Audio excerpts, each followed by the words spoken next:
The signs were everywhere, but now it's official. We are in a recession. The research group that makes that determination made it today and said the recession actually started a year ago. But the question now, when will it end? Wall Street is clearly worried. The Dow plunged nearly 680 points today, or 7.7%.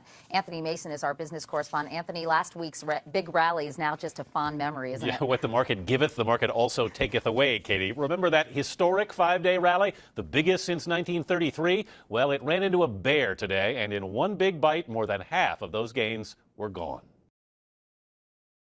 Market crashes are extreme and frequent, and a single crash can wipe out years' worth of gains. For example, pension funds lost up to 40% of their net assets in the 2008 financial crisis. As a result, retirement income for young people in many countries is no longer guaranteed. This problem can be mitigated by improving the accuracy of market forecasts. If a crash can be predicted, it can be prevented. Market movements are a combination of expected and unexpected changes, where expected movements are driven by the market's current plans and expectations about the future, rather than unexpected information that may arrive in the future.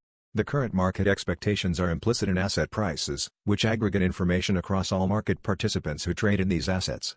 These market expectations can be extracted using financial economics theory combined with latest advances in data science and AI, and provide the most informative view of the future that is available today. This indicator tracks the forward-looking expected price level. In theory, the observed price should stay close to its expected level. But every now and then, price expectations collapse, creating a divergence between expected and observed price levels, and the observed price inevitably converges to the new expected level, allowing one to predict the direction of observed price movement. Similarly, in December 2018, when the observed stock price falls sufficiently below its expected price level, it eventually moves up considerably to catch up with the expectation, allowing one to predict the strong recovery at the beginning of 2019.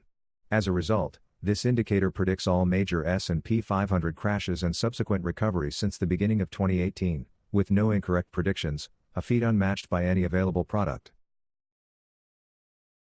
Now we consider a defensive, low-risk trading strategy that takes a long or neutral position in the index based on whether the index price is above or below the expectations.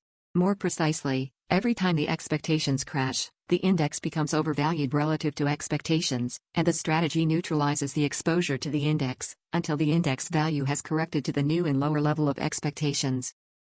As a result, this strategy avoids most of the major crashes in the index, lowering volatility and increasing returns.